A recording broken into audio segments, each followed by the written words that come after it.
महाराज जी, हम अमेरिका में रहते हैं। ये शरीर को कैसे संसार यातना से मुक्ति मिलेगी? हम बार बार भटकते हैं पर एक दिशा सही से नहीं पकड़ पाते। किसका प्रश्न है? हाँ, नाम जप करो, संसार का चिंतन छूट जाए, भगवान का चिंतन होता रहे, यही सबसे बड़ी साधना है।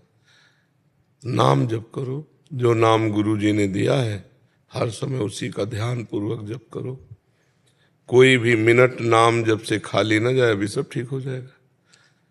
हर श्वास में अधिक से अधिक नाम जप करो, हर मिनट में भगवान का नाम स्मरण करो। भजन के सिवा कुछ नहीं। बारी मथे घृत होए बरु, सिकता ते बरु तेल, बिनु हरि भजन न भवतरी, या सिद्धांत पेल। ये अटल सिद्धांत है। चाहे बालू पेरने से तेल निकल आवे, असंभव। चाहे पानी मथने से घी निकल आवे, असंभव। पर ऐसा संभव हो सकता है, लेकिन बिना भगवान का भजन किए कोई भव समुद्र से पार नहीं हो सकता। इसलिए खूब नाम जप करो, पवित्र आहार करो, भगवान से प्रार्थना करो। जाने का समय आ रहा है, सोच रहे हो? ये सोचते हो कि जाने का समय आ रहा है? अभी नहीं सोचते? अरे सोचो, मरने का समय आ रहा है।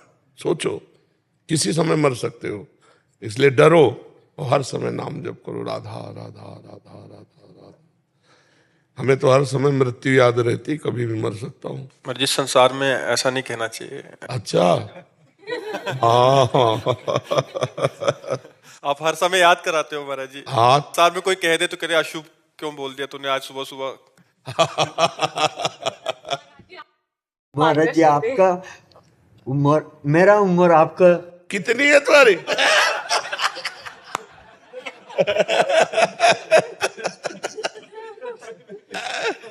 खूब नाम जप करो। यूट्यूब से आपको बात सुन के मेरा बहुत प्यारा लगता है, इसलिए मेरा मन में ये हो सकता है मैं एक टाइम वृंदावन में जाएगा और महाराज जी को। देखो, हम जब ज्यादा खुशी होंगे किसी से तो उसे मृत्यु की याद दिलाएंगे कि भैया तू मरेगा, इसलिए तू नाम जप कर। जब ज्यादा खुशी होंगे, आए दिन आप सत्संग में महाराज जी याद कराते रहते। हाँ, तो क्योंकि मृत्यु एक ऐसा सत्य है जो आएगी तो हमारा सब हरण कर लेगी। तो हमारे पास कुछ तो होना चाहिए, वो होगा भगवान का नाम। अगर नाम जप नहीं किया तो कुछ नहीं। कबीरा सब जग निर्धना, धनवंता नहीं कोई, धनवंता सोई जानिए जाके राम नाम धन होए, राधा नाम धन होए, कृष्ण नाम धन होए।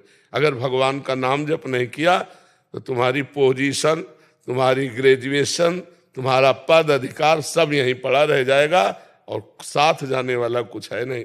चाहे जितना बैंक बैलेंस कर लो, चाहे जितने ग्रेजुएट हो, जब मरोगे तो फिर ककारा से शुरू करना पड़ेगा।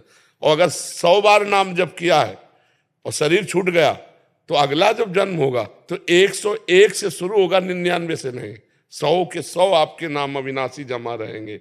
इसलिए बहुत, और चाहे जितने युग बीत जाएं वो नाम आपकी उन्नति ही करता चला जाएगा, आपको विपत्ति संकट से बचाएगा, परम आनंद प्रदान करेगा। भक्ति बीज पलटे नहीं, जो जुग जाए अनंत, ऊंच नीच कुल उपजय होए संत को संत। वो भगवान का निज दास ही रहेगा। इसलिए नाम जप करने के लिए ये डर जरूरी है। अच्छा, डर भी है और सत्य बात है। पता नहीं शाम हो कि ना हो हमारी, अब क्या भरोसा बताओ। कोई भोजन पा रहा है, कवल नहीं ले जा पा रहा, मर रहा है। कोई नाच रहा है, ऐसे नहीं कर पा रहा, मर रहा है। तो अब क्या भरोसा। गाड़ी में फिल्मी गाना सुनते जा रहे हैं और ऐसा धक्के से खत्म, क्या भरोसा। पानी का बुलबुला कब फूट जाए। अंजुली कस के चाहे जितना पकड़ लो, पानी टिकेगा नहीं, पूरा खाली हो जाएगा। ऐसे ही चाहे जितना तुम मकरंद ध्वज खाओ, चाहे सोने के भस्म खाओ, मरोगे पक्का। तो जब मरना ही है तो वो चीज कमा लो जो अविनाशी है। वो है भगवान का नाम, भगवान का भजन, परोपकार, दूसरों का हित, दूसरों का मंगल। प्राय मना करते रहते हैं कि घूस मत लो, क्योंकि तुम्हें थोड़ा प्रलोभन तुम्हारे शरीर को नष्ट कर देगा, तुम्हारी पोजीशन को नष्ट कर देगा, तुम्हारे परिवार की आशाओं में पानी फेर देगा। तो उन्होंने दिखाया कि कहीं का कोई अफसर जो है पुलिस विभाग का 50,000 रुपये घूस ली, और वो जो उनके डिपार्टमेंट होते हैं ना, वो पकड़ने वाले, अब ऐसी बुरी तरह उनको घसीट करके गाड़ी में डाल रहे थे। तब उस समय हम उनके चेहरे को देख रहे थे कि अब विचार करो, जो सरकार फीस देती है अगर उसमें स्थित रह करके आप निर्दोष को छोड़ देते और दोषियों को दंड देते तो तुम्हें सलूट मारी जाती, और आज तुमने चूक कर दी। क्या 50,000? लेकिन वो बेइज्जती जो आपको आपकी वर्दी सहित आपको पकड़ करके गाड़ी में ऐसे ठूस रहे जैसे आपने कभी दोषियों को ठूसा होगा। तो अब आप विचार करो, थोड़ा सा सत्संग न मिलने के कारण, अध्यात्म में ना होने के कारण कि हमारा 50,000 एक्स्ट्रा में आ जाएगा, पूरा जीवन ही बर्बाद। अब उनके रिश्तेदार, नातेदार, माता पिता, पत्नी, पुत्र, परिवार सब दुखी हुए कि नहीं हुए, और खुद जेल जाएंगे, और खुद वो बिल्ला का जो अपमान हुआ उसको जीवन भर दुख भोगेंगे। नहीं, कितनी शान है इस बिल्ले में। भारतीय सरकार का सम्मान का प्रतीक है। आप अपने धर्म से चले तो कितना जोर का है।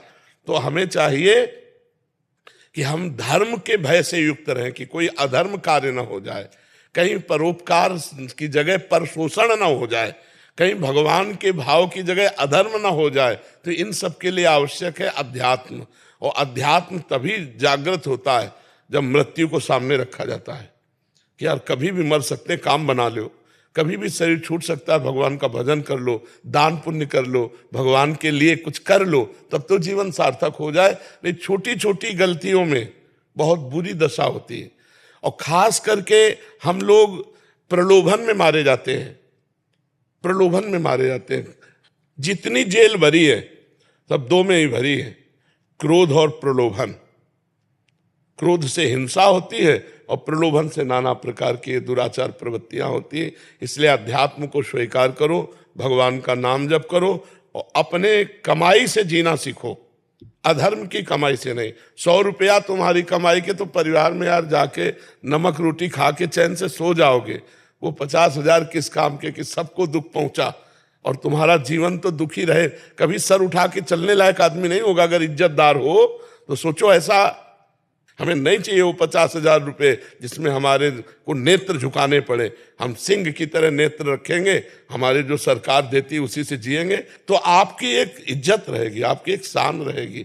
ऐसे ही जैसे वकील आते हैं, जज आते हैं, तो हम यही प्रार्थना करते हैं कि आप अपने धर्म में रहिएगा, धर्म के विरुद्ध प्रलोभन में मत फंसिएगा। नहीं, आपको लगेगा कि बड़ा लाभ मिल रहा है, लेकिन जिनके लिए लाभ मिल रहा है वही नहीं रहेंगे तो ये लाभ किस काम का।